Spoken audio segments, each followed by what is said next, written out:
I decided to get some crawfish from a spot out here in Huntsville, and while they weren't bad by any sense of the imagination, they can't compare to when I would do a boil or if I would get them at home. They'll be a little bit more, well, a lot more spicy than these were.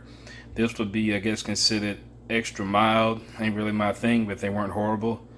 And they were small, which I really wasn't pleased with, and they were fairly decent amount of dead ones, which when you're transporting something as delicate as a crawfish, that should be expected. But at least of the 4 pounds I got, probably ate about a pound and a half. Peel the rest, threw out the dead ones, and now I'll be able to boil this shit up, make me a nice little broth, which I can then freeze. Use the crawfish tails to make a bisque, or even put some of the stock in the gumbo. Happy Sunday, folks. Okay, this is the stock I made from the remains of the crawfish that I got yesterday. You can see it's very colorful, it's very flavorful with the added spices I put in it. Gonna freeze that for future use. Oh yeah. Alright, another tip from me, there's a stove vent here.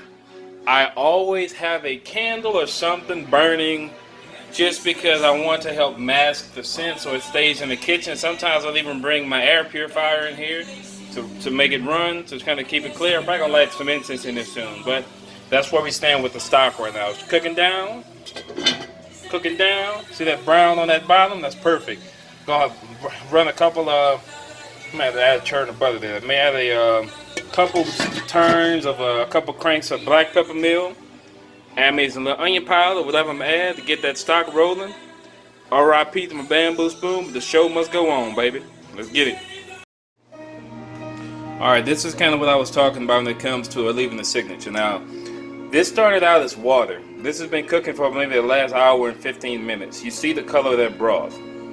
Look at how thick that is. Look how flavorful that looks. That's seasoning. That's cooked down chicken, raw chicken, chicken fat, skin. That's vegetable hulls, end pieces that you don't use. This is what I mean by leaving the signature. Now tell me this doesn't beat the hell out of adding just plain water. Or this doesn't beat the hell out of pouring the chicken stock in there. That said, those take about 1/8 as much time as this does, but at the end of the day, you want people to eat yours, and if they go and eat it somewhere else, it doesn't taste the same. Leave a signature.